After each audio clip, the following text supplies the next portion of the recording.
Olá, sejam bem-vindos a Magnus Educação. Meu nome é Klaus e hoje iniciaremos o nosso mini curso sobre mercado financeiro. Vamos começar com a primeira aula, que será sobre análise técnica. É importante ressaltar que esse vídeo não se trata de uma recomendação de investimentos e que eu também não sou um analista técnico certificado, sou apenas um entusiasta da área. Portanto, eu colocarei aqui embaixo na descrição do vídeo links de livros, caso você queira se aprofundar mais no estudo da análise técnica. E quem quiser entrar em contato comigo para falar algum erro que eu fiz no vídeo e que eu posteriormente possa colocar nos comentários, eu vou colocar aqui o meu LinkedIn, então já aproveita, já me segue lá no LinkedIn, manda uma mensagem, manda um feedback se você gostou, comenta aqui no vídeo também. E, claro, não vamos esquecer de curtir, compartilhar com pessoas que têm o mesmo interesse. Então, vamos lá. Aqui se formam os líderes da manhã. Então, análise técnica, surgimento e conceitos básicos. Em toda aula eu vou colocar uma mensagem que eu acho motivacional assim, para inspirar as pessoas. Nessa aula eu coloquei a seguinte mensagem: quem fica esperando que o tempo esteja sempre bom, nunca vai plantar, e quem fica olhando para as nuvens nunca colherá. Ou seja, não é sobre esperar o momento perfeito, mas às vezes é ter ousadia, é começar a fazer e aos poucos a gente vai melhorando o resultado, o processo, né? Aqui é o sumário, então são os tópicos que abordaremos durante esse mini curso. Eu busquei colocar o mais completo possível dentro dos meus conhecimentos, mas tem uma parte que era de a análise dos candles. Para quem já está mais familiarizado com isso, eu acabei não colocando. Seria muito aprofundado e foge do escopo do curso, né? Então, o primeiro tópico é sobre análise técnica e análise fundamentalista. Eu vou comentar as diferenças, a história por trás da análise técnica, 3 representações gráficas de preço, os 6 fundamentos da análise técnica, suportes e resistências e indicadores gráficos. Então vamos começar aqui pela análise técnica e análise fundamentalista. Tá, o que é análise técnica? Análise técnica, a gente vai buscar interpretar padrões de preços, da evolução dos preços ao longo do comportamento gráfico. Então a gente vai olhar para o gráfico e vai ver como é que aquele preço está se movimentando. A gente vai estar preocupado no, não só no preço, como no volume, né, de negociações financeiras, bem como no aspecto psicológico de cada ser humano. Né? É muito também daquela FOMO, que é Fear of Missing Out, medo de ficar de fora. Então, quando uma notícia está acontecendo, né, por exemplo, o boom da IA, né, que a gente teve, todo mundo estava com medo de ficar de fora daquele boom da IA. Então, foi um aspecto psicológico que teve uma elevação de preços. E a análise técnica, ela vai se basear nisso, em preço, volume de negociações, o timing, que é a melhor hora de você comprar ou vender um ativo, né? Não a melhor hora exata. Aliás, é a melhor hora, mas você não vai conseguir comprar um ativo na mínima e vender na máxima. Isso é impossível, praticamente. Então, é você comprar por um preço mais baixo e vender por um preço mais alto, não necessariamente mínima e máxima. E ela é muito utilizada em operações de curto prazo, que são operações de day trade, swing trade e position trade. As operações de day trading, elas são operações que estão focadas em comprar e vender um ativo no mesmo dia. O swing trade, ele já busca comprar o ativo e vender em um período de algumas semanas, enquanto o position trade, ele já espera alguns meses, anos, ele vai ter uma análise mais macro, né? Uma análise até mais parecida com a fundamentalista. Eu utilizo particularmente a análise gráfica mais para análise, aliás, para operações de position trade, porque tem até um estudo, se eu não me engano, acho que é da FGV, acho que 95% das pessoas que fazem day trade perdem dinheiro. E também é uma coisa muito arriscada, né? Como eu sou apenas um entusiasta da área, não sou um analista técnico de fato, eu costumo utilizar para momentos de entrada e saída mais assertivos, né? Enquanto isso, a análise fundamentalista ela já vai estar buscando o que a gente chama de valor intrínseco, ou preço justo das ações. Então, pelo próprio nome, análise fundamentalista, ela vai verificar os fundamentos da empresa, como que aquela empresa se comporta, como que são os fluxos de caixa. Então, a gente está buscando o valor justo da empresa e, para isso, a gente verifica o balanço empresarial dela. Ao mesmo tempo, na análise fundamentalista, a gente vai ter 4 tipos de análise, né, de como avaliar o valor justo de uma ação. E aqui eu coloquei os 4 tipos. O primeiro é o DDM, que é o Dividend Discount Model. Eu não vou aprofundar nesses daqui, mas eu só vou, porque é sobre análise técnica, mas enfim, uma curiosidade. É o Dividend Discount Model, que é o modelo de desconto de dividendos. O DCF, que é o Discounted Cash Flow, ou fluxo de caixa descontado. O outro é avaliação por múltiplos e avaliação patrimonial ou Asset-Based Valuation. E a análise fundamentalista ela já está focada mais em operações de longo prazo, ou seja, pelo menos 5 anos para cima, né? E a análise técnica, geralmente curto prazo, para entradas mais assertivas. Né? Só por curiosidade aqui, na análise fundamentalista, a avaliação por múltiplos é como se você verificasse. Vamos supor que você quer alugar uma casa. Quando você vai alugar uma casa, você compara o preço do aluguel com várias outras que estão ao redor. Você vê, poxa, esse aluguel está mais caro, esse aluguel está mais barato. Isso é como se fosse uma avaliação por múltiplos. É você fazer essa comparação de preços. Já o modelo do DCF, que é o Discount Cash Flow, é o fluxo de caixa descontado, a gente vai fazer uma projeção dos fluxos de caixa futuros da empresa. Né? O Dividend Discount Model já vai ser relacionado ao quanto de dividendo que aquela empresa vai proporcionar ao longo dos anos. E, por último, a gente tem a avaliação patrimonial, né? O que constitui o patrimônio da empresa. Então, a pergunta número 1, eu vou pedir que você pause o vídeo e tente responder. Claro que a resposta ela não é... Aqui a resposta que eu vou apresentar é um modelo, a gente vai verificar isso ao longo do curso, que eu vou colocando várias perguntas de fixação, e é mais para que você possa compreender e internalizar o conhecimento. Então eu peço que quando chega aqui esse slide de pergunta, você pause o vídeo e tente responder. Pausou o vídeo? Beleza. Então, o que é análise técnica e no que se baseia? A análise técnica, ela se baseia na observação da tendência de evolução dos preços dos ativos conforme o tempo, sendo auxiliada também por indicadores, que a gente vai ver mais para frente. São médias móveis, cálculos matemáticos. As movimentações de preço sugerem que essa análise se encaminhe principalmente para investimentos de curto prazo. Beleza? Vamos agora aqui para o próximo tópico, a história por trás da análise técnica. A gente vai ter uma história tanto no Ocidente quanto no Oriente. Mas do Oriente eu vou trazer mais como curiosidade Mas vamos começar pelo Ocidente, tá? Vamos começar pelo começo.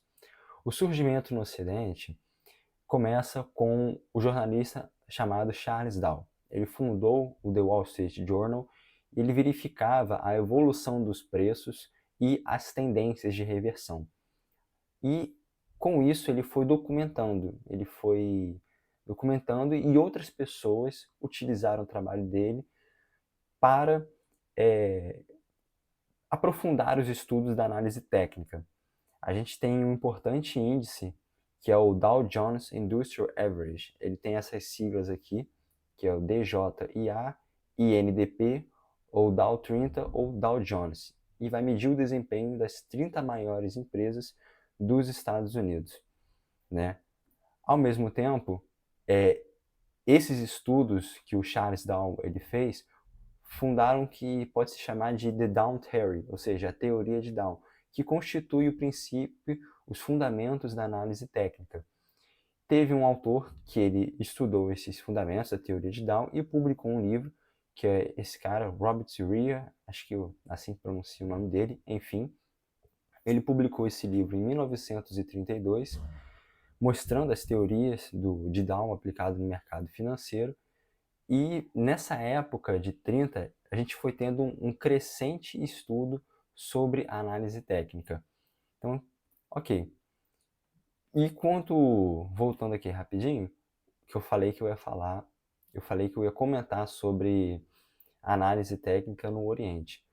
No Oriente, isso começou mais com um samurai japonês, quem quiser pesquisar no Google fica mais à vontade, que eu não sei ao certo, mas era um samurai japonês que ele ia verificando, ia fazendo trading com os preços do arroz. Então,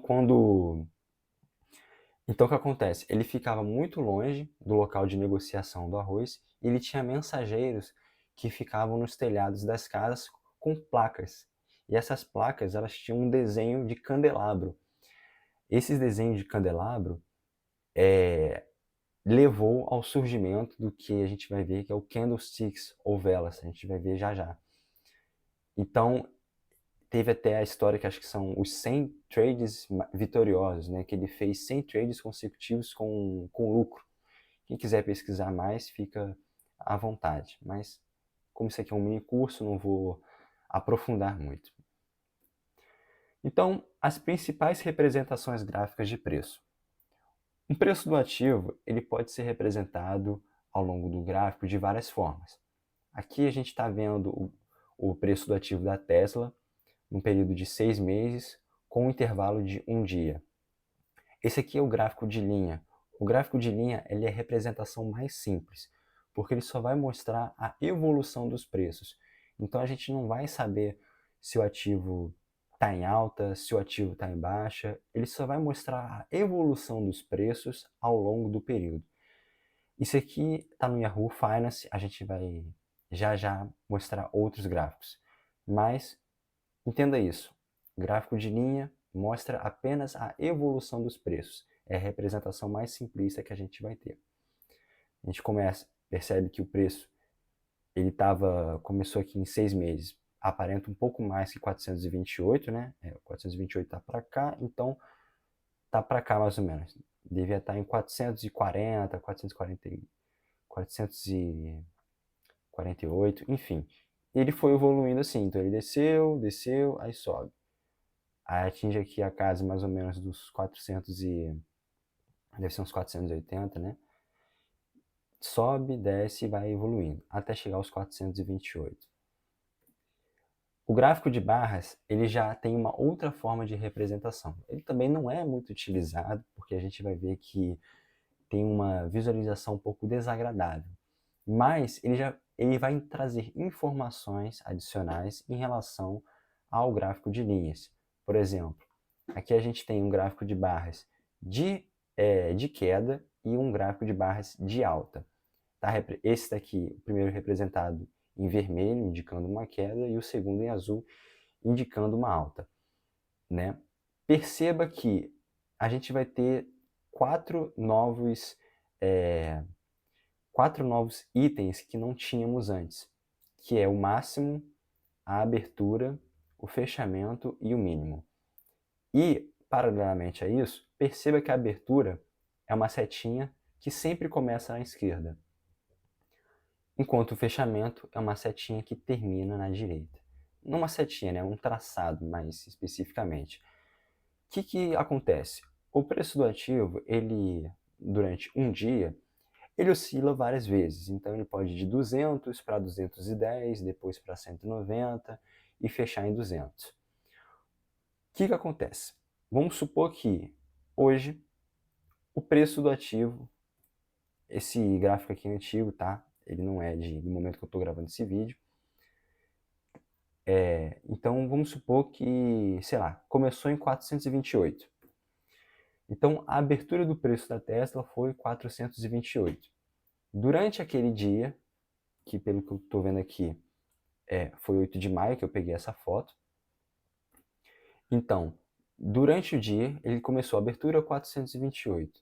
Ele pode ter ido aqui nesse período para 430, então ele atinge um máximo.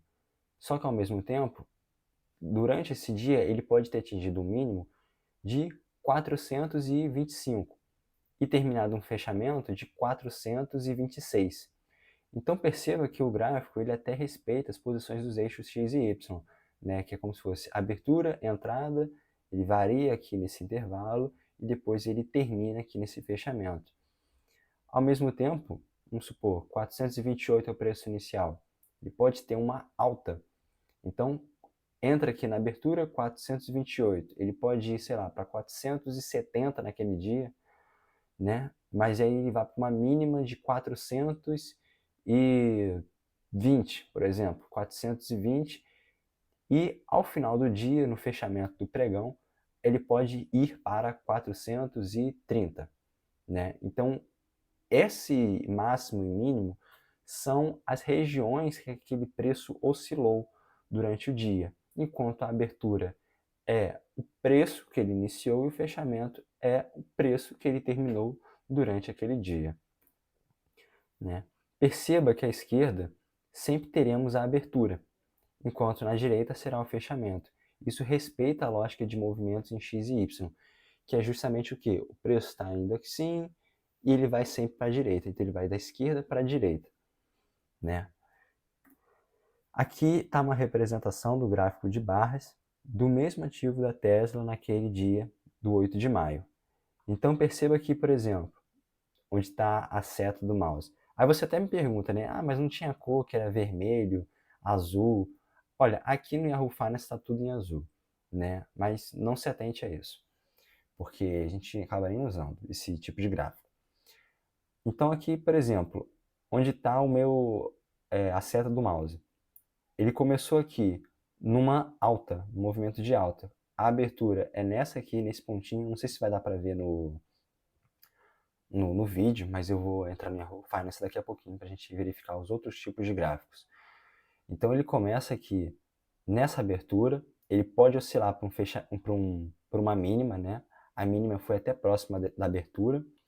Ele subiu, subiu, teve um máximo durante esse dia, reduziu um pouco e chegou aqui no fechamento, que foi nessa linha de 475 dólares. E ele vai apresentando isso, né, durante o tempo. Né, aqui está movimentos de alta, movimentos de queda e finaliza também com 428,35 dólares. Né? Então, o gráfico de candlesticks ou velas é o que a gente vai mais utilizar no estudo da análise técnica, na verificação de preços. Esse aqui é o que você tem que se importar mais. E lembra que eu falei da história do Oriente, que o samurai japonês tinha vários mensageiros em cima de telhados e eles levantavam uma plaquinha, né, mostrando o desenho? Então, o desenho era em formato de candelabro que lembra aqui um candlestick ou uma vela. Esse candlestick, ele já vai ter essa visualização de cores quando a gente verificar o gráfico, e uma cor verde significa que o preço subiu, enquanto uma cor vermelha significa que o preço desceu. Aqui a gente vai ter esse retângulo aqui, central, que estamos vendo, é chamado de corpo, enquanto essas extremidades, essas linhas retas, verticais, na verdade, são chamadas de sombras ou pavios. Perceba que o candlestick de alta, ele já começa aqui, pode ter uma variação para baixo ou uma variação lá para cima, que é o preço de máximo, enquanto finaliza no fechamento, né? Então, movimento ascendente. Aqui, o candlestick de baixo ele já vai ter abertura lá em cima, porque o movimento dele é descendente de preço, já que os preços estão caindo. Então, a abertura tem que estar em cima. Então, ele começa aqui, vem aqui até o fechamento e, durante esse período, ele pode oscilar para um máximo ou para um preço mínimo. Então, o retângulo ele é denominado corpo e as linhas verticais, que são essas duas aqui que eu comentei, são denominadas sombras ou pavios. É importante também a gente se atentar no tamanho dessa vela. Por quê? Se a gente tem um candle muito longo, significa que a gente teve uma alta volatilidade dos preços. Então, a todo momento o mercado está negociando, compradores e vendedores negociando entre si. Se a gente teve um candle, por exemplo, de alta, um retângulo muito longo, significa que os compradores eles foram mais intensos que os vendedores. Agora, se a gente tem um candle tanto de alta quanto um candle de baixa, aliás, vamos começar assim, um candle de baixa mais longo significa que os vendedores tiveram uma força maior que os compradores. Agora, se temos tanto um candle de alta ou de baixa pequenininho, quase sem candle nenhum, significa que tivemos um equilíbrio naquele dia. Então, a força compradora foi semelhante à força vendedora. Aqui a gente tem a representação já, e olha como é muito mais agradável visualizar para um gráfico de candlesticks ou velas, né? Então perceba que a gente já consegue ver tanto a evolução dos preços, como a gente via no gráfico de linhas, e também estamos vendo a abertura, o fechamento, o máximo e o mínimo. Então aqui, por exemplo, olha, um candle longo, ele começou a abertura aqui, ele oscilou aqui, aqui foi a mínima dele, aqui foi a máxima e o fechamento dele foi aqui. Então, olha isso aqui, uma força compradora muito grande nesse dia. Agora vamos verificar um candle curto. Esse aqui, ó, tá em verdinho, significa que teve um movimento de alta, né? Mas ele é quase nulo, ele quase não existe esse candle. Então a força compradora e vendedora foi muito semelhante. Não à toa aqui, olha o tamanho do pavio. O pavio é muito longo. Então teve muita indecisão nesse dia, né? Então, resumidamente, o gráfico de linha ele está mais preocupado apenas com a evolução dos preços do ativo. A gente vê que é uma representação mais simples. O gráfico de barras nos apresenta tanto a visualização dos preços quanto as regiões de fechamento e abertura. Já tem uma visualização mais desagradável. O gráfico de candlesticks ele vai nos apresentar as mesmas informações do gráfico de barras e seu desenho em cores permite uma melhor visualização, por isso que ele é mais utilizado. Claro que há outras representações gráficas, a gente vai verificar agora no Yahoo Finance. Então, vou pesquisar ativo aqui da Tesla.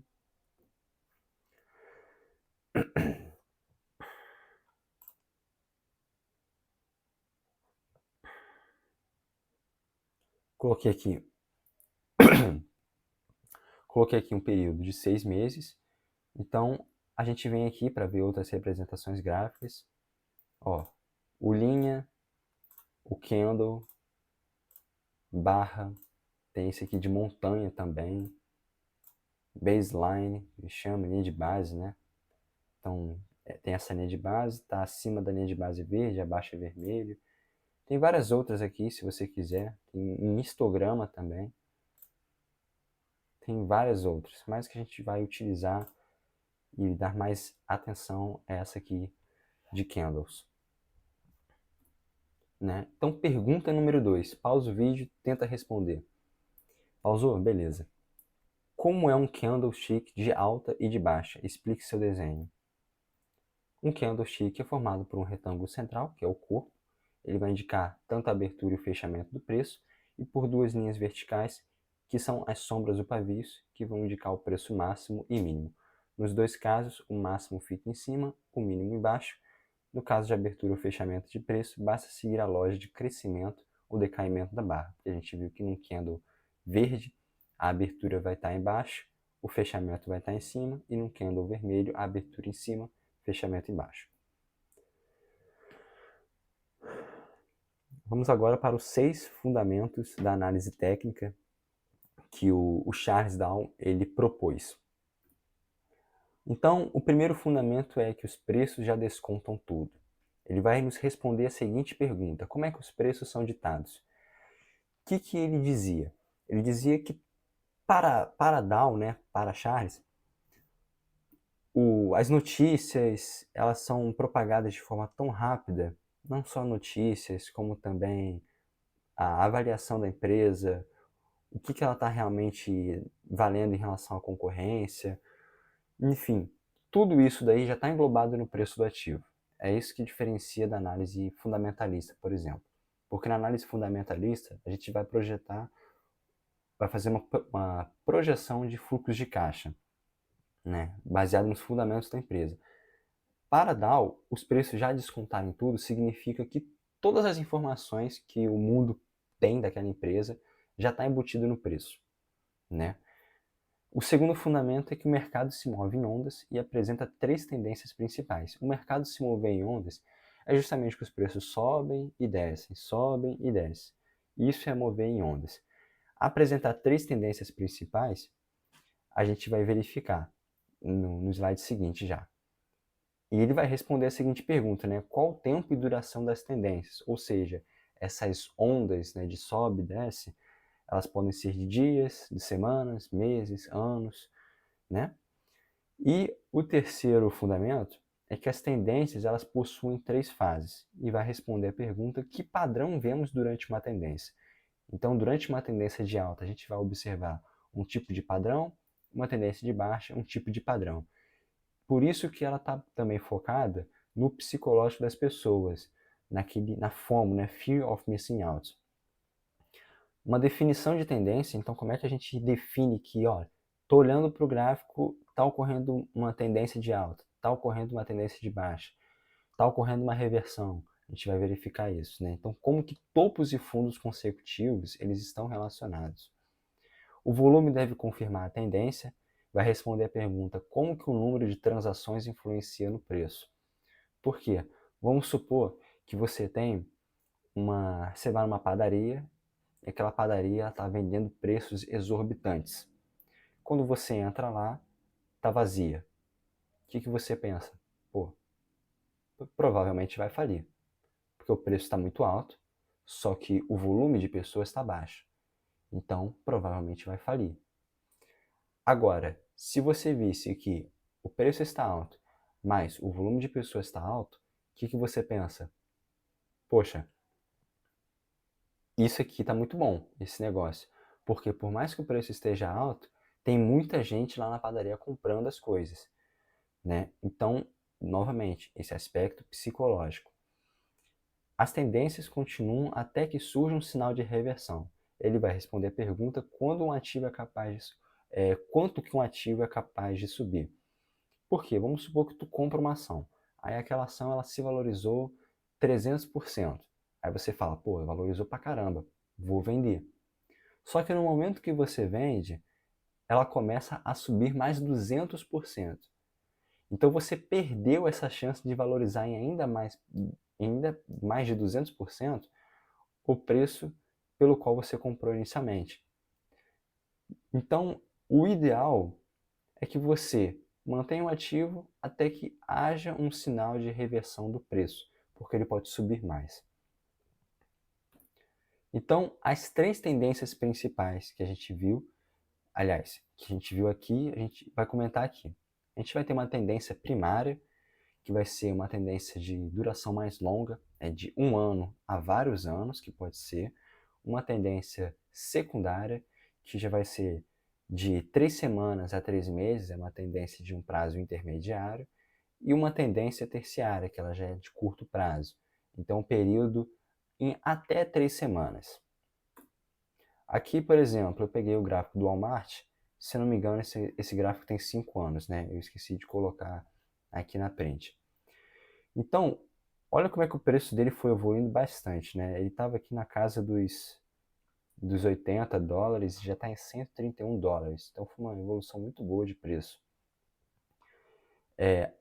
Essa reta aqui, essa seta com a flecha Aliás, essa flecha com a seta, né? Agora até eu confundi.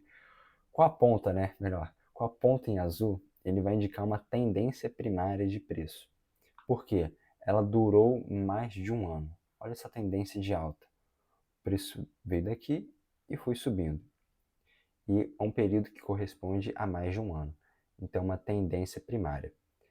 Essas flechas com a ponta laranja já são mais curtas.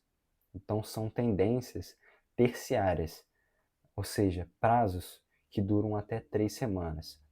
Aqui a gente tem uma alta, uma tendência de baixa, tendência de alta, tendência de alta. E essas flechas com a ponta em roxo já são tendências secundárias, que elas vão durar de 3 semanas até 3 meses. Então aqui a gente teve uma tendência de alta, aqui também tem uma tendência de alta. Aí você me pergunta, tá, Klaus, mas quais são como é que eu vou interpretar isso aqui, né? Como é que eu vou ver se está numa tendência de alta? Como é que você traçou essas setas? A gente vai ver já já mais para frente. Só que antes, vamos comentar sobre as fases de uma tendência. Então, lembra que eu comentei que as tendências têm 3 fases? A gente tem 2 tipos de tendência. Tem a tendência de alta e a tendência de baixa. Logo, a gente vai ter um total de 6 fases. Então, a primeira fase, eu coloquei em verde aqui representando uma tendência de alta e em vermelho representando uma tendência de baixa. Numa tendência de alta, vai acontecer o seguinte: a primeira fase é a acumulação. A acumulação é quando os investidores bem informados sobre o preço do ativo, às vezes até mesmo com informações privilegiadas, o que é crime, eles começam a comprar aquele ativo. Então eles vão comprando aos poucos, vão comprando aos poucos. A partir disso, a gente vai ter uma alta sensível do preço do ativo. Então o ativo ele começa a subir um pouquinho. Depois uma euforia. Todo mundo está comentando sobre o preço. É igual o Bitcoin no halving. Bitcoin no halving. Todo mundo estava falando de halving, halving, halving, vai reduzir pela metade o número de Bitcoin, não sei o que, não sei o que lá. Euforia. O preço estourou lá para cima. Depois, quando o preço estourou, teve a distribuição, que é justamente o quê? A primeira fase de queda do ativo. Então, a galera que comprou aqui na acumulação, geralmente, né, a maior parte, que comprou aqui na mínima, começa a buscar vender na máxima. Então a gente vai ter essa distribuição. Ou seja, a galera está vendendo, está vendendo. O preço do ativo está descendo. Depois a gente vai ter o pânico ou a liquidação, ou seja, o preço do ativo está descendo muito, está descendo muito. O pessoal começa a vender. E a desaceleração, que é quando os investidores que, poxa, não venderam aqui, ó, não venderam nesse pico, nesse topo, eles começam a se desfazer na carteira, geralmente tendo prejuízos. Ou seja, desaceleração geralmente é o quê? A galera que comprou na alta e foi vendendo na baixa e desistiu, né? Então, aqui a gente tem um gráfico do ouro e explicando as fases de uma tendência do ouro não, perdão, da prata. Explicando as fases de uma tendência de alta. Aqui a gente percebe no período de junho até um pouco meados de outubro que a gente foi tendo um período de acumulação. Então, uma lateralização desse ativo, né? O preço ele não foi variando muito. Já aqui nessa região aqui, ó, aqui já começa a ter uma alta sensível, mas eu ainda peguei como se fosse uma acumulação. Nessa região aqui, do meio de outubro até o final de dezembro, né, o preço do ativo ele já foi começando a subir mais. Então a gente vai ter uma alta sensível desse ativo. Já que no final de dezembro de 2025 até aqui seria final de janeiro, né? Então até o final de janeiro, o preço do ativo disparou, né? Foi quase uma exponencial, que foi naquele período, né, que corresponde à guerra dos Estados Unidos contra o Irã, né? Então todo mundo querendo comprar ouro e prata. Então o preço do ativo ele foi subindo muito. Então a gente consegue ver a fase de acumulação, alta sensível e euforia. Aqui já é uma fase de uma tendência de baixa, que eu peguei o ativo da Microsoft. Então perceba que nessa região aqui, ó, ele foi subindo, foi subindo. Então nessa região de agosto de 2025 até novembro mais ou menos, a gente foi tendo a distribuição, né? Distribuição. Aqui no período de novembro até mais ou menos dezembro, o ativo ele já foi caindo muito. Estava aqui em cima e caiu bastante. Então já é a fase de liquidação ou pânico. Aqui também foi caindo bastante, só que perceba os períodos, isso é interessante. Perceba o intervalo de duração. Aqui um intervalo muito curto para uma queda abrupta. Aqui já é um intervalo mais longo, também uma queda abrupta, né? Mas aqui já é um período de desaceleração. Então, são quando os investidores eles desistem de manter o ativo na carteira, certo? A gente está vendo que ele tinha aqui um preço, atingiu uma máxima de por volta de $550, e no dia que essa foto foi tirada, que foi 19 de maio, ele já estava 436. Se eu não me engano, no dia que eu estou gravando o vídeo, a gente pode dar uma olhada aí depois no gráfico. Aliás, dá uma olhada agora. Quanto que ele está? 412. Né? Então, aqui ele fechou no dia 436, ele já desceu mais um pouco. Ao mesmo tempo, a gente tem movimentos de definição, indecisão e reversão de tendência por candlesticks. O que é uma definição de tendência? Ou seja, como é que eu reconheço que é uma tendência de alta? É quando a gente vai ter topos e fundos ascendentes, ou seja, o ativo está subindo, aí ele desce um pouquinho, aí ele sobe mais, desce, sobe mais e desce. Então são topos e fundos ascendentes. O último topo ele é maior que o último fundo também é maior que o último. Ele vai tendo esse movimento.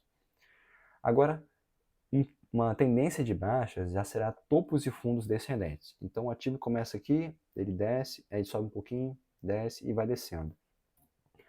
Olha aqui, por exemplo. Ó, tendência de alta, confirmação. Ele sobe, desce um pouquinho, sobe, desce um pouquinho, sobe, desce, sobe, desce, entendeu? Enquanto aqui, ele tá lá em cima, aí ele desce pra caramba, sobe um pouquinho, desce muito, sobe um pouco, desce, e vai indo assim. Uma indecisão é quando o último topo, ele pode se caracterizar, né? Quando o último topo ele é menor que o penúltimo e o último fundo é maior que o penúltimo. E uma reversão de tendência é quando a gente atinge um novo fundo e o topo seguinte é inferior ao último. Por exemplo, aqui eu tenho o gráfico da Lockheed Martin, da LMT, e também no período, né, que teve essa... Tá tendo ainda, né, no momento que eu estou gravando o vídeo, a guerra dos Estados Unidos e do Irã, o ativo subiu bastante, né, e foi decaindo. Então, aqui eu já tracei até as retas, né? Essa reta aqui vai representar uma linha de tendência de alta, enquanto essa outra reta é uma linha de tendência de baixa. Já vou explicar como é que a gente faz elas. Perceba que nessa região aqui, a gente começa a observar uma tendência. Por quê? Pega o preço aqui. O topo está aqui, aqui a gente tem uma queda, aí tem uma outra queda, só que esse topo daqui, ele é menor que esse.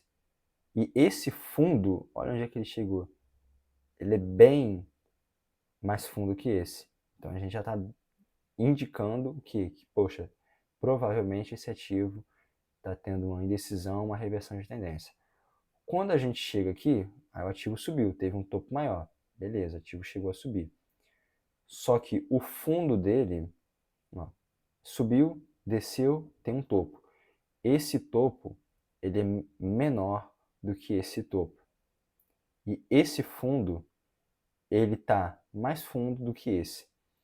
Então, é justamente aquilo que eu falei. Ele está lá em cima, desce, sobe um pouquinho, mas num topo inferior a esse, ele desce mais ainda. Então, vai caracterizar uma tendência de baixa. E foi exatamente isso que aconteceu. Quem não vendeu na hora certa acabou perdendo dinheiro. Então, tendências e retas, elas vão constituir formas de identificar o rumo de uma tendência por meio de retas, que é a mesma coisa que eu fiz aqui. A gente vai ter tendências de alta e tendências de baixa. Esse aqui é uma tendência de alta e essa aqui é uma reta de tendência de baixa. E como é que a gente faz isso? Para identificar uma tendência de alta, nós vamos unir os fundos dos candles. E uma tendência de baixa, a gente vai unir os topos dos candles. Como é que a gente vê a confiabilidade daquela tendência? quando verificamos que uma maior quantidade de topos ou fundos está próximo ou encostando daquela reta. Porque se eu traço uma reta e eu estou tendo aqui, ó, tem a reta aqui, e eu estou tendo vários candles tocando ela, na reta, isso aqui é uma linha de tendência de alta, tá? Eu vou ter vários candles tocando ela nos fundos, o que eu estou falando? Pô, essa reta é válida. Agora eu tenho uma queda, eu tenho vários topos encostando aqui. O que acontece? A confiabilidade aumenta. Então, surge por isso uma pergunta, tá, mas por que eu vou unir os topos e os fundos? Então, eu sugiro que você pense se fosse o contrário, né? Os topos e os fundos, eles vão constituir a base daquela linha. É por isso que não tem, tipo, como é que você vai antecipar um movimento?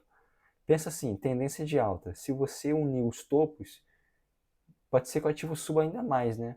Então, não tem como você vai estar meio que antecipando o movimento. É meio estranho isso. Mas faça essa pergunta. Pense um pouquinho. Aqui a gente vai ter uma linha de tendência de alta, né? Eu peguei o gráfico do Bitcoin aqui, por exemplo. Peguei um fundo e peguei esse outro fundo aqui. E tracei uma reta. Olha só, eu tenho esse fundo, eu tenho que aqui atingiu, né, no mínimo, esse fundo, esse, né? Então a gente foi tendo 1, 2, 3, 4, 5. A gente foi tendo 5 fundos que confirmaram uma tendência.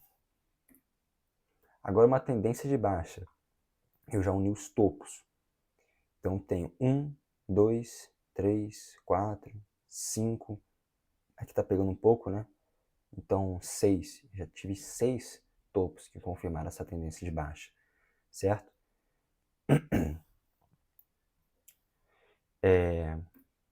Então pergunta 3.1.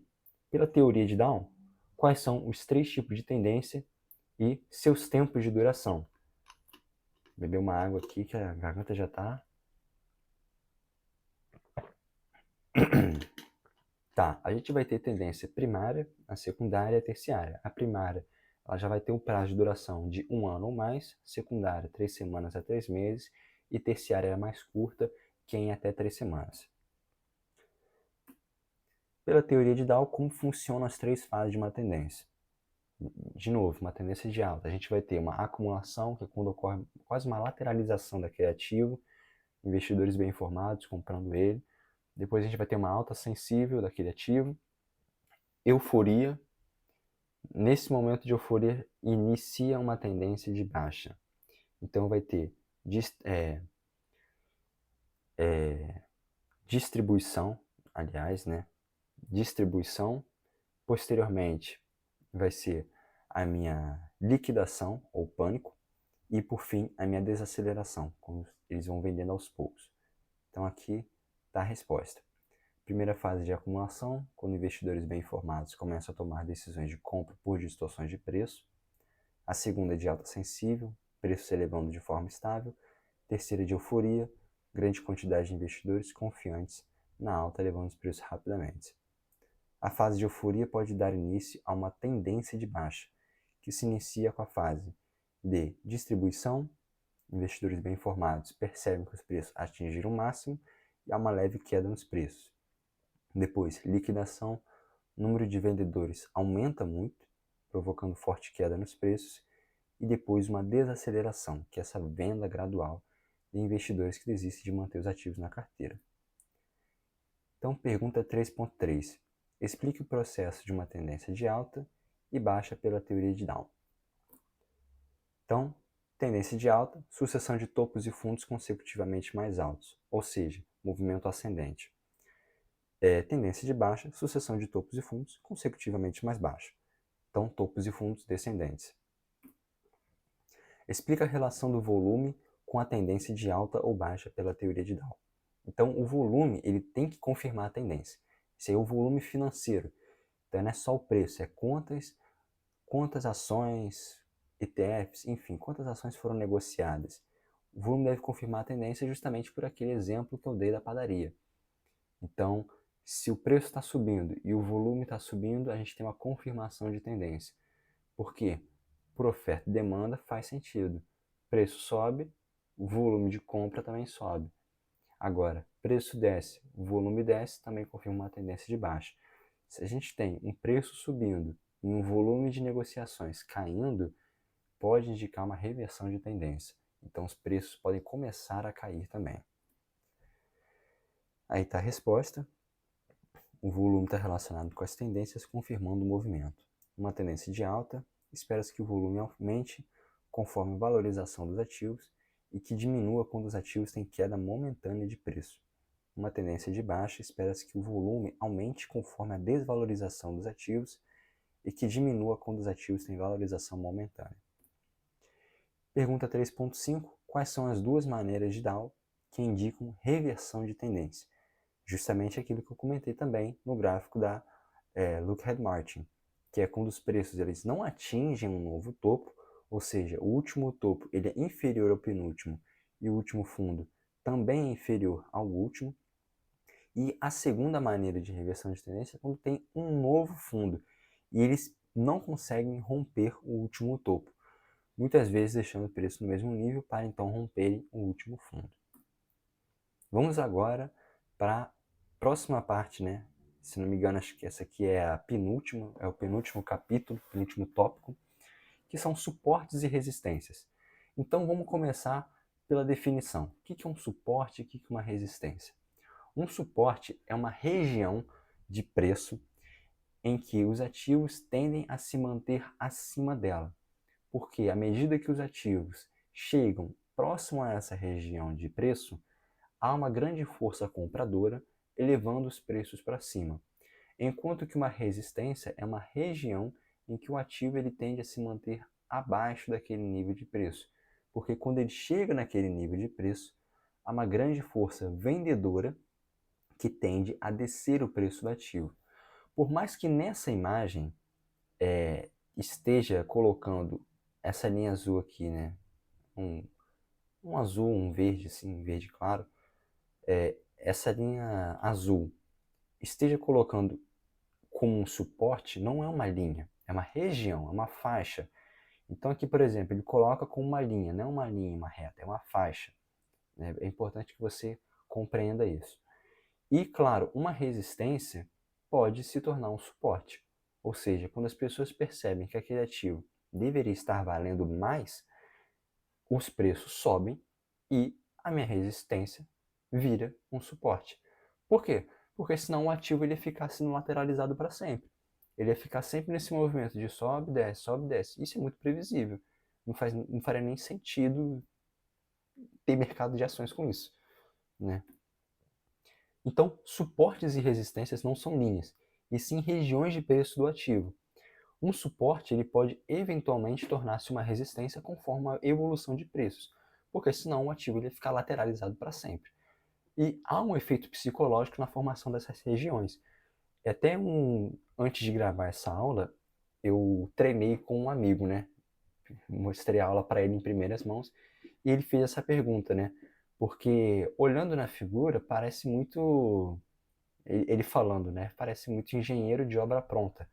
Você já viu o gráfico e já traçou ali uma linha de suporte, já traçou uma linha acima, uma linha abaixo e falou que era uma resistência, um suporte. Então como é que aquilo ali se forma mesmo? Aquilo ali tem um padrão psicológico, né, na formação dessas regiões. Porque, por exemplo, a pessoa vê, sei lá, Petrobras. O cara começa a ver Petrobras a um preço de... Ele sabe que... Ele lembra, né? Porque o cara... Lembrando, voltando, né? Que a análise técnica, ela é muito no day trading, swing trade, position trade. Então, são pessoas, principalmente no day trade e no swing trade, são pessoas que estão vendo o gráfico diariamente, semanalmente. Então, o cara lembra que, pô, quando o preço atingiu tal nível, ficou uma máxima e o preço começou a cair. Quando ele atingiu o outro nível, foi uma mínima, ele começou a subir. Então ele lembra desse padrão. Né? É como se fosse assim, Petrobras, o cara lembra que quando chegou a R$40, R$45, foi uma máxima, o preço começou a cair. Aí aquilo ali forma uma linha de resistência, uma região, né? Aí quando ela chegou, sei lá, a R$30, pô, sei lá, 30, R$27, pô, tá barato. O cara foi lá e começou a comprar, então se tornou uma região de suporte. Então é um padrão psicológico que tem, né? E aqui a gente tem um exemplo do gráfico do Walmart, que ele está muito bem ilustrado, né? Aqui, por exemplo, onde está a seta do mouse. Isso aqui seria uma região de suporte, enquanto essa acima uma região de resistência. Perceba que o preço, quando ele atinge próximo a essa região, ele volta a cair. Quando atinge próximo à região de suporte, ele volta a subir e vai fazendo esse movimento. Aqui é quando a minha região de resistência, ela se torna uma região de suporte. Então, o preço do ativo começa a subir mais ainda. Aqui tem uma queda até, né? Que vai abaixo da região de suporte. Mas perceba que ele volta. Então, aqui você teve uma nova região de suportes e resistências. Claro que não precisa ser lateralizado, pode ser deslocalizado também essa região. Então, aqui, por exemplo, também constitui uma região de suporte e uma região de resistência, porque à medida que o preço atinge aqui, ele desce. Aí, sobe um pouco e desce aqui para a região de suporte. Depois ele sobe mais um pouco, região de resistência, e vai descendo. Então, pergunta 4. Explique o que é suporte e resistência e como a maior quantidade de topos e fundos dificulta uma ultrapassagem desse parâmetro. Então, pausa o vídeo, respondeu? Beleza. Suporte e resistência a gente já viu, são regiões que vão delimitar onde o preço costuma ficar abaixo ou acima, né? Porque vai surgir uma força compradora, uma força vendedora, mas o ponto principal é como que uma quantidade maior de topos e fundos vai dificultar a ultrapassagem desses parâmetros. Você concorda que se eu tenho mais topos e mais fundos, aquilo ali vai aumentar a confiabilidade de que aquela região é uma região de suporte e de que a outra é uma região de resistência? Então, uma maior quantidade de topos e fundos está confirmando justamente essa região. Ó, aqui a gente teve bastante topo, teve aqui foi quase nessa região, mas pode-se dizer que sim. Então, 1, 2, 3, 4, a gente teve 4 topos, enquanto quantos fundos? 2 aqui mais ou menos, 3 fundos. Então, essa maior quantidade de topos e fundos vai aumentar a confiabilidade de que aquela ali é uma região de suporte, uma região de resistência para curto, médio e longo prazo. Né? Então aqui está a resposta, se você quiser ver, anotar no seu caderno, enfim. E agora vamos para indicadores. Indicadores é a parte mais interessante, né? É o último tópico. O que são indicadores? Indicadores vão indicar alguma coisa, vai indicar o rumo de uma tendência ou reversão, bem como uma análise de movimentos secundários. A gente vai ter indicadores que são rastreadores de tendência e osciladores. Não vamos nos atentar muito a esses nomes aqui, que não é o objetivo de qual é um rastreador, qual que é um oscilador. A gente quer saber mais como é que, o que é o indicador, para que ele funciona e o que ele pode nos mostrar. Então vamos acompanhar simultaneamente as médias. No caso não é as médias, eu esqueci de editar esses slides, mas acompanhar simultaneamente os indicadores no Yahoo Finance. Vamos começar pela SMA, ou Simple Moving Average, que em português fica média móvel simples, né? Aí aqui ficaria um MMS. O que acontece? É uma média aritmética. Então, eu vou pegar os preços do ativo, pode ser o preço de fechamento, de abertura, de máxima, de mínima. Eu vou pegar esses preços ao longo de N dias, vou somar e vou dividir por N. Então, vou dividir pelo período de tempo. Então, geralmente a gente faz pelo preço de fechamento. A gente pega o preço de fechamento de um dia, soma com o fechamento do outro, vai somando, divide pela quantidade de dias, a gente vai ter a SMA do período, né? E o que acontece? Geralmente, vamos verificar um dos dois tipos de movimento.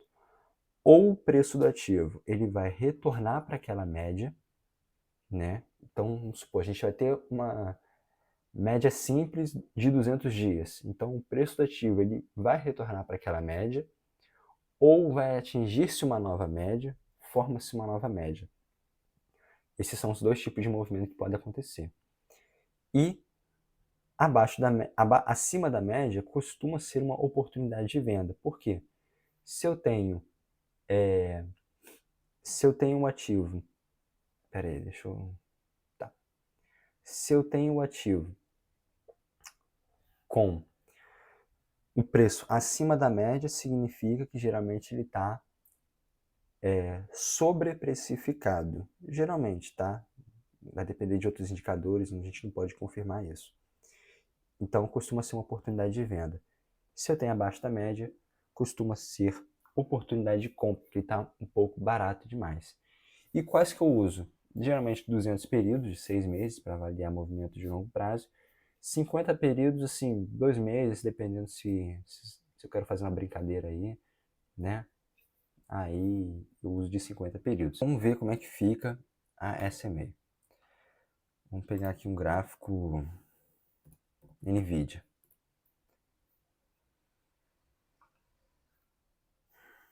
Vou pegar um gráfico de um ano.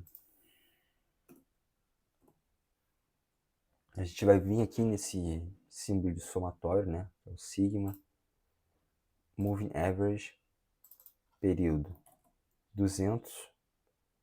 Aqui field é o tipo de campo que vai ser, então aqui está como abertura, máxima, mínima, fechamento.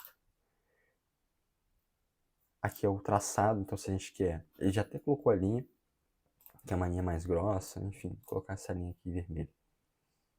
E o tipo de média, que é o tipo simples que está. Então, o que acontece? Esse ativo está muito acima da média móvel simples de 200 períodos. Pode indicar, novamente, não é recomendação de investimento, ele pode indicar uma região de venda. Claro que terão ativos que, esse aqui, ele ficou acima dessa região aqui por todo esse período. Aí você fala, não vou comprar aqui porque o ativo está acima da média móvel simples. Só que aí, vamos supor, ele estava aqui nesse preço de 124, aí você não comprou, olha só o preço que ele está agora, 224. Aí você compra aqui, está 166. Entendeu como são vários indicadores? Você não pode só se basear em uma coisa, né? Mas aqui, por exemplo, oportunidade de compra. Essa região aqui toda foi oportunidade de compra.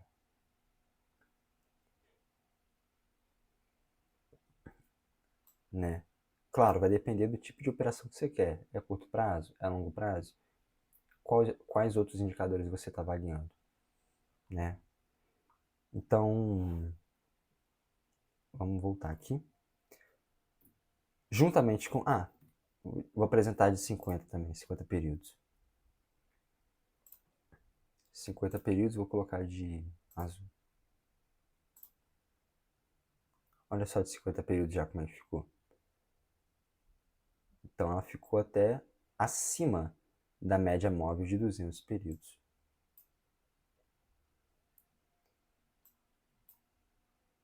Né?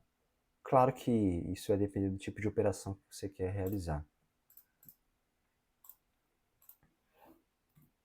Agora vamos para Exponential Moving Average, que é a EMA, né?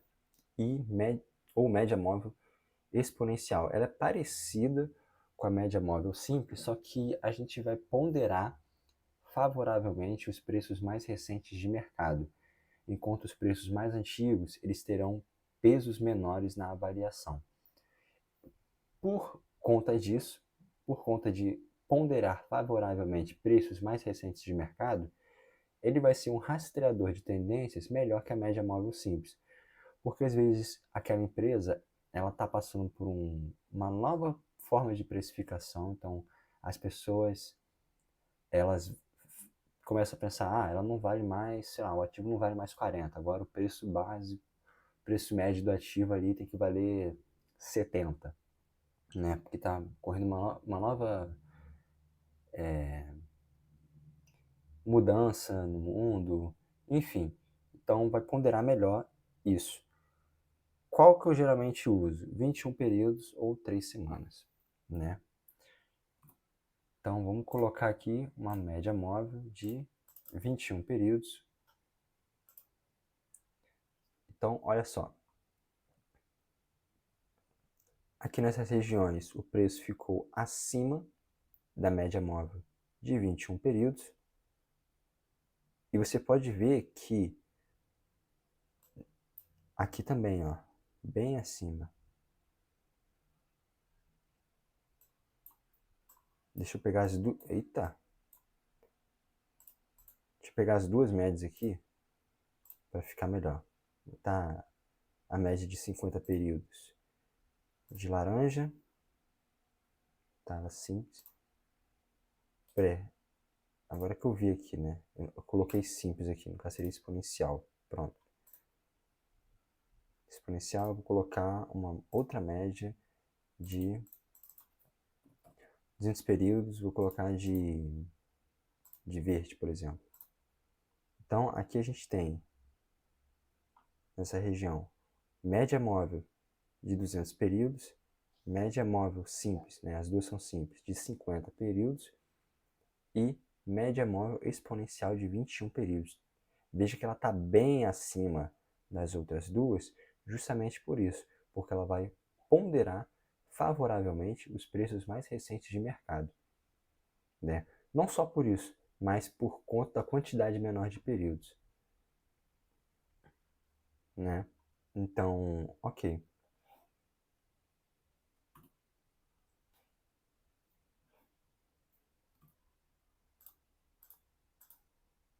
Tá, certinho.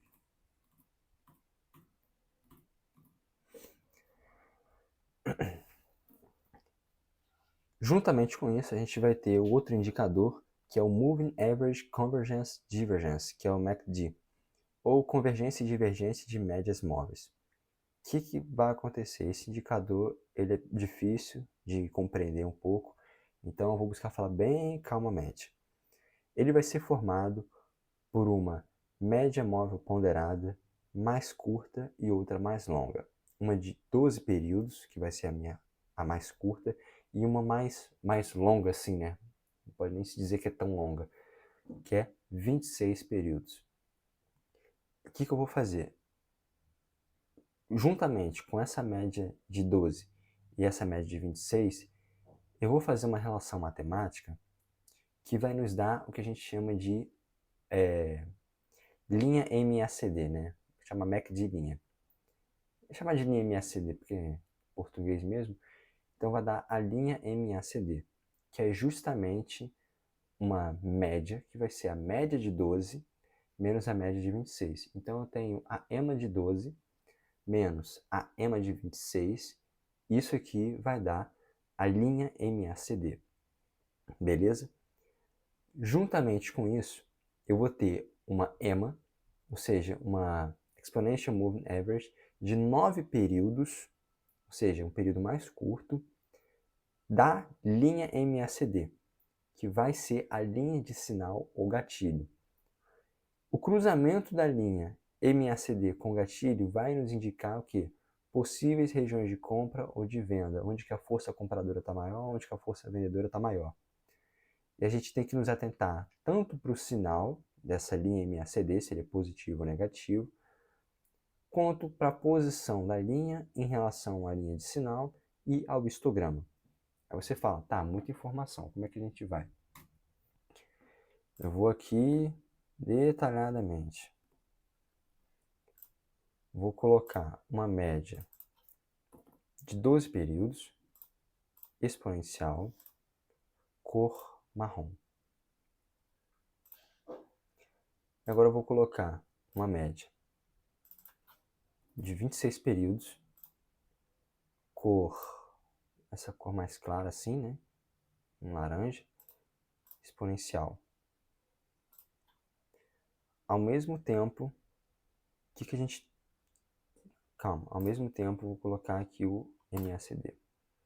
Então ele fala que a mais rápida é de 12, a mais longa é de 26, a linha de sinal é de 9. A linha MACD eu vou colocar de preto. A linha de sinal vou colocar de azul. A barra de crescimento em verde, a barra de decrescimento em vermelho e vou colocar aqui. que acontece? A minha média móvel de 12, nesse dia, é de 194. Se eu pegar nesse dia aqui, dia 22/4 de 2026, o preço do ativo estava em 194 dólares. Enquanto que, nesse mesmo dia, pela média móvel de 26, estava em 188,31 dólares. Eu vou fazer a subtração desse valor, 194, por esse valor, né, que era 188 que eu falei, e isso vai nos dar, esse resultado vai nos dar a linha MACD, que é justamente mais ou menos aqui, né? Deu mais ou menos 5,96, né? Então, a linha MACD é justamente a diferença do preço da EMA de 12 com a EMA de 26. E o que é linha de sinal? Tá nesse dia aqui. O que é linha de sinal? É justamente uma média da média. Então, é eu pegar a média móvel de 9 períodos, a média móvel exponencial de 9 períodos da linha MACD e fazer aqui o gráfico, a linha dela. É justamente isso, uma média da média. E o que a gente tem que reparar com o tempo? Primeiro, perceba que, deixa eu dar um zoom no gráfico aqui para um período de 6 meses.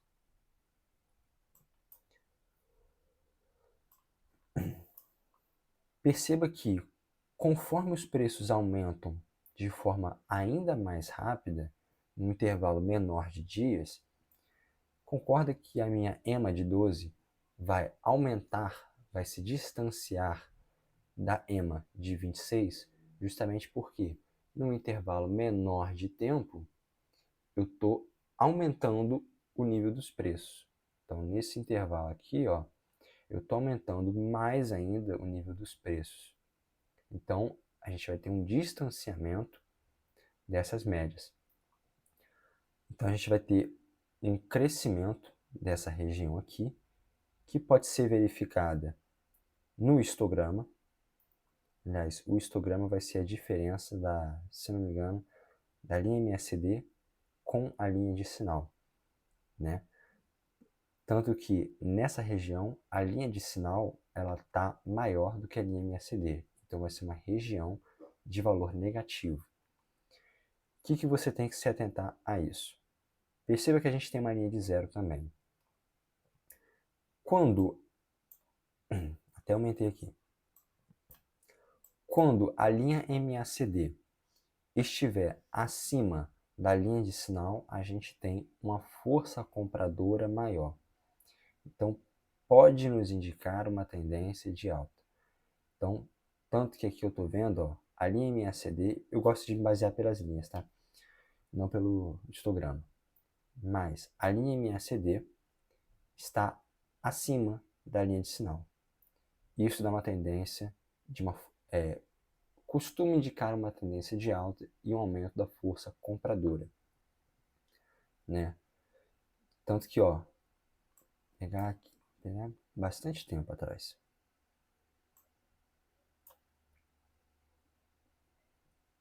Nossa, o gráfico travou aqui, né? O que houve?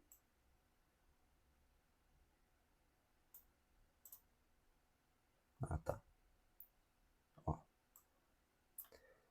Aqui, por exemplo, a linha MACD, que é essa linha preta, ela está abaixo da linha de sinal. Então a gente teve o quê? Uma força vendedora maior. Tanto que a gente pode constatar pela queda do ativo. Agora a gente teve um movimento aqui de alta leve, né? A linha MACD cruzou, aí voltou, ficou meio instável. Depois ela voltou a ficar acima da linha de sinal. Então a gente percebe que está ocorrendo um aumento da força compradora. Então o ativo começou a se valorizar. Aqui ela teve um outro cruzamento, bem nesse dia aqui, ó, onde tem esse candle mais longo. Então aqui teve um cruzamento, né? Então o aumento da força vendedora foi superior ao da compradora. Então teve uma queda do ativo. Então, vá compreendendo essas regiões de gráfico. Geralmente, o que a gente tem que se atentar? Está nessa linha aqui de zero, está abaixo dessa região e ocorreu um cruzamento de linhas, lembrando, não é recomendação de investimento, mas abaixo da linha do zero ocorreu um cruzamento de linhas, a força compradora está ganhando mais destaque do que a força vendedora. Então o ativo ele começa a subir mais. Certo?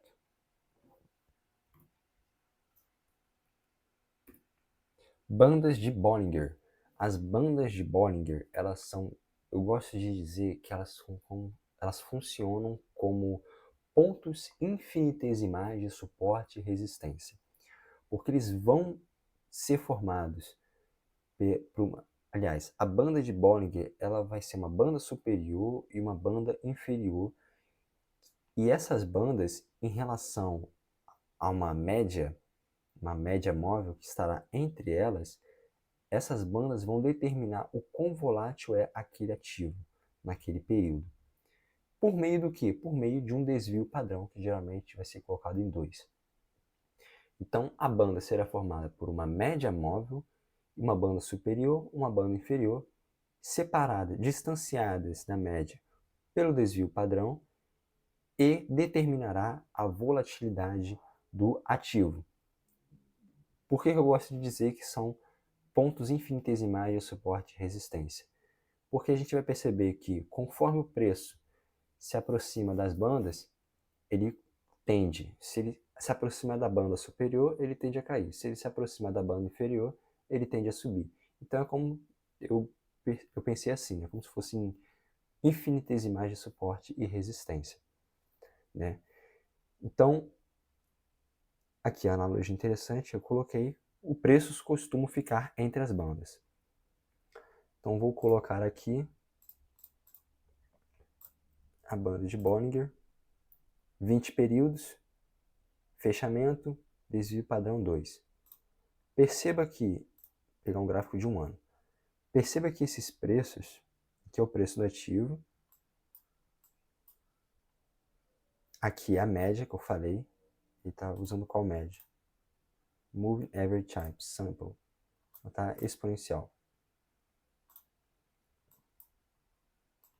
Então aqui é o preço do ativo, aqui é minha média móvel exponencial, e conforme eu tenho um aumento da distância das bandas à média, que é o do desvio padrão, eu vou ter um aumento da volatilidade desse ativo. Ou seja, aqui, como está uma região muito grande, já é uma volatilidade maior do que essa aqui, por exemplo, que já é uma distância menor. Então vai ser uma menor volatilidade. Aqui, por exemplo, nem se fala, né? O tanto de volatilidade que teve esse ativo, né? E perceba que os preços sempre costumam ficar entre as bandas. Sempre costumam ficar entre as bandas. E não quer dizer necessariamente que, como eu falei, chegou perto de uma banda, o preço vai cair ou vai subir. Porque, por exemplo, aqui o preço foi, subiu um pouquinho, aí deu uma queda aqui, mas aqui ele nem se aproximou dessa banda. O que você tem que entender é isso. É que ele vai medir a volatilidade do ativo por meio do desvio padrão e que os preços costumam ficar entre as bandas. Quanto maior essa região, mais volátil o ativo foi naquele período que a gente está analisando, né? Então, aqui já está uma volatilidade alta também. Índice de força relativa ou Relative Strength Index, que é o RSI. Ele vai medir a aceleração do movimento de alta ou de queda. Então ele vai falar, o quão rápido aquele ativo está subindo, né?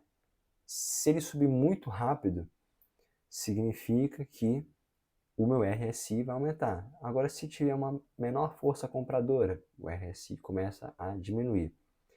É um valor que varia entre 0 e 100 e geralmente o que vamos perceber? Que em regiões onde o RSI está em 70 é sobrecomprado, ou seja, as pessoas costumam vender. Em regiões que estão próximas do 30 é sobrevendida, as pessoas costumam comprar, então o preço sobe. Claro que não é uma regra, tá, gente? Então, avalie a aceleração de movimento de alta ou queda de preços, é um valor que varia entre 0 e 100, e o interessante é você notar uma divergência do preço com o RSI. Se o preço sobe, mas o RSI reduz, o que está acontecendo? Por mais que o preço esteja subindo, o nível de pessoas que está impulsionando aquele movimento de alta está reduzindo. Então, a gente pode ter uma reversão de tendência. Ao mesmo tempo que, se o preço do ativo está descendo e o meu RSI está aumentando, o nível de pessoas que está comprando aquele ativo está favorecendo o movimento de alta, está subindo. Então, meu RSI, aliás, então pode indicar uma reversão para uma tendência de alta. Então, vamos verificar aqui. RSI, 14 períodos, 70, 30, tamanho azul. Tirar a banda de Bollinger aqui. Tá. Aqui tá difícil de verificar, né? Vou pegar o Bitcoin. Tá, aqui já tá melhor de verificar.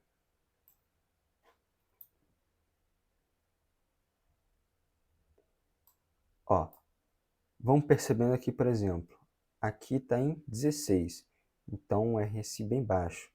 O que aconteceu? O pessoal começou a subir, teve uma força compradora aqui que elevou o preço daqui para cá, né? Aqui ele está em 30, 30, ainda está uma região baixa, por isso que o ativo foi se mantendo praticamente lateralizado, né? Agora aqui, ó, região de 70. Aqui é o 70, aqui é o próximo. O ativo foi chegando em 70, deu uma subida. Aí deu uma descida aqui, nessa região aqui, né? Nesses 4 dias ele deu uma descida. A gente pode ver isso pela diminuição do RSI. Aqui ele foi tendo uma leve alta, então também meu RSI foi aumentando, ó, 52, 53, 62. Quando chegou próximo, ó, aqui já em 60 ele já diminuiu. Vamos ver para cá. Vamos ver um período de halving, fica melhor. Ó, RSI em 72. RSI em 74. Teve uma alta boa, mas no dia seguinte já teve uma venda. Aqui já estava bem acima, sobrecomprado. Por isso que foi ficando um pouco lateralizado e assim foi indo. Aqui estava em 70, começou a diminuir. Então geralmente ele costuma, essas regiões de alta, de queda de preços, costumam oscilar entre os 70 e o 30. A gente também tem o On Balance Volume, ou saldo de volume. Ele vai auxiliar para antecipar movimentos de preço com base no volume financeiro operado. Então, se o preço da ação do dia fechar em alta, a gente vai somar o volume financeiro do dia. Se fechar em baixa, a gente vai subtrair o volume financeiro do dia. Por exemplo, vamos supor que o volume financeiro negociado foi de 15 milhões. Naquele dia, o preço da ação, a gente tem 15 milhões iniciais. Naquele dia, o preço da ação subiu e o volume financeiro foi de 3 milhões. Então, a gente vai somar 3 milhões, então vai ficar 18 milhões. No outro dia, o preço da ação caiu. Então, e o volume financeiro foi de, sei lá, 2 milhões. Então, a gente vai de 18 milhões, né? Vai para 16 milhões. Ele vai indo assim. E uma coisa que a gente tem que se atentar é na curva do OBV e na tendência gráfica para apurar confirmação ou reversão de tendência. Por quê? Pode ser que o preço suba, mas o meu OBV, ele tende ao quê? A cair. Sim, o preço está subindo, mas mesmo assim o OBV caiu, porque o volume financeiro foi menor, né? Diminuiu bastante. Então a gente está tendo uma possível reversão de tendência. Esse eu admito que eu não opero muito, então eu vou apenas mostrar mais por que eu já mostrei os outros também.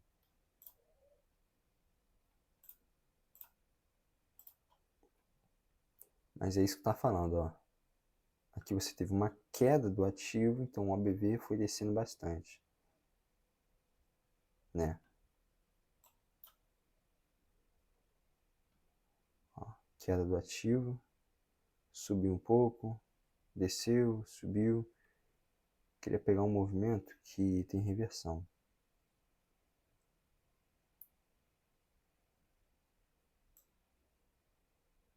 Né? Mas é essa linha aqui que constitui do OBV. E também teremos o Volume Weighted Average Price, que é o VWAP. Ele já vai analisar. Eu gosto de falar até o seguinte, né, no VWAP, fazer uma analogia. Vamos supor que você tem um modelo de carro e 10 compradores. 9 compradores vão pagar 50 mil pelo carro e um comprador vai pagar 400 mil. Então, o que acontece?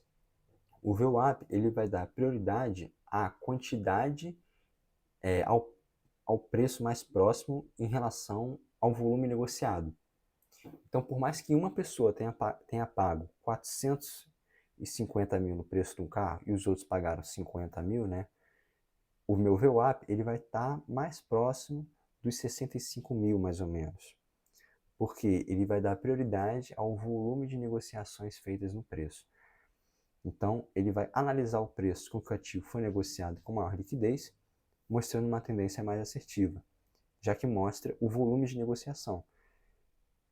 Por conta disso, ele é intraday, então é acumulativo. Então, você pode ver até 5 dias no Yahoo Finance. Por quê?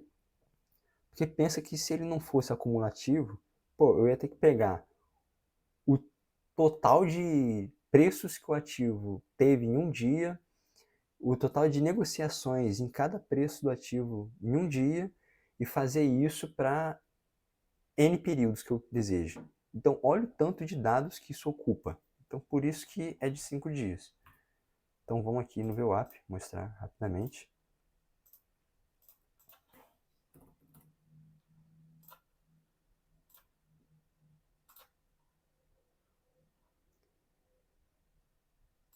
O que eu vejo as pessoas falando, né? Aliás, tem vídeos melhores no YouTube explicando detalhadamente. Esse mini curso aqui foi só para apresentar uma visão geral da análise técnica, né? Para vocês conhecerem um pouco mais. Mas, se eu não me engano, as pessoas dizem que você compra abaixo da linha do VWAP e eu não vou nem... Vou até me... Como é que eu posso falar? Vamos ver da Intel. Acho que eu vou até me privar de comentários, porque dizem que você compra abaixo da linha do VWAP e é um bom negócio. Tanto que aqui quem comprou abaixo da linha do VWAP cresceu bastante. Né? Quem comprou acima, de certa forma. Mas hoje em dia tá bem, às vezes, manipulável, né? Eu diria. A pessoa solta uma informação, o presidente solta uma informação, já oscila todos os preços. Enfim. Pergunta 1, o que são médias móveis? Para a resposta. Indicadores destinados a avaliar a reversão de tendência, dados pelo somatório de valores de cada período, dividido pelo número de períodos totais. Quanto maior a quantidade de períodos, menor será a influência de um último evento ocorrido, apresentando oscilação com o tempo. De fato, né? Se eu estou pegando mais períodos, ele vai considerar períodos mais antigos. Se o preço de um ativo aumenta ou diminui, a tendência é que ele retorne próximo à média, embora possa ficar afastado por períodos prolongados. O VWAP, justamente o preço médio ponderado pelo volume, reflete o volume de preços negociados na compra ou venda de um ativo. Ele entende que se a maioria das transações ocorreu a um preço X, ele dá maior peso a isso, ignorando distorções causadas por negociações pequenas a preços atípicos. Justamente aquilo que eu falei do carro. 9 pessoas compraram por 50 mil e um cara quis pagar 450 mil. Então, ele vai dar maior peso aos volumes de maior negociação. Média móvel exponencial, tipo de média balanceada, que pondera favoravelmente preços mais recentes de mercado, enquanto os antigos perdem peso gradativamente, representando um rastreador de tendências melhor que a média simples. O que é MACD, que é Moving Average, convergência e divergência de médias móveis, né? É uma diferença de duas médias, geralmente uma de curto prazo e outra de longo prazo, que a gente viu, né, que é de 12 períodos e 26, busca avaliar a tendência de preço por meio de uma ascensão ou decrescimento em relação à linha de sinal, que é a média móvel exponencial mais curta, que é de 9 períodos. Se a MACD está acima da linha de sinal, há uma tendência de alta, porque a força compradora é maior que a vendedora. À medida que os preços sobem, as duas médias móveis iniciais se separam, elevando a sua diferença. De fato, se o preço está subindo muito, uma de 12 períodos vai subir com mais intensidade do que uma de 26 períodos. No que consiste o índice de força relativa? Ele avalia a aceleração de movimento de alta ou queda de preço, é um valor que está entre 0 e 100. Quando o IFR aumenta, a tendência de alta permanece e vice-versa. Ou seja, quando o IFR diminui, está uma tendência de baixa. Uma consideração importante é a divergência, porque a gente pode ter o índice de força relativa diminuindo, mas os preços subindo. Pode indicar uma reversão de tendência, ou desaceleração de tendência, né? Melhor indicando. Se o índice de força relativa sobe enquanto os preços caem, seria a desaceleração de tendência de queda. No que consistem as bandas de Bollinger e como se relacionam com o desvio padrão? Então, são duas linhas, uma superior, outra inferior, traçadas a partir da média móvel. Essas linhas buscam delimitar a região de volatilidade do ativo ao longo do tempo, que é calculada pelo desvio padrão. Então, quanto maior a volatilidade do ativo, maior o desvio padrão e maior a distância entre as linhas. A atingir o nível de uma banda, é possível que os preços prossigam na tendência, superando a banda, ou que se mantenham dentro do limite das bandas. Na maior parte do tempo, os preços ficam entre as bandas. Qual a proposta do Unbalanced Volume e sua análise de tendência? É a sigla para saldo de volume, busca relacionar a tendência de movimento de preços com base no volume financeiro negociado. Assim, se uma ação fechar o dia em alta de preço, o ABV irá somar o volume do dia, ou se fechar em baixa, o ABV irá subtrair o volume do dia do seu volume acumulado anteriormente. E é isso. Esse foi o nosso mini curso, a primeira aula do nosso mini curso de mercado financeiro. Eu espero que você tenha gostado. Novamente, se você gostou do vídeo, curta, compartilhe, comente e envie seu feedback para o meu LinkedIn. Eu vou deixar o meu LinkedIn aqui na descrição. E também colocarei alguns livros sobre análise técnica, caso você queira ter uma maior profundidade nesse assunto. Obrigado, até a próxima.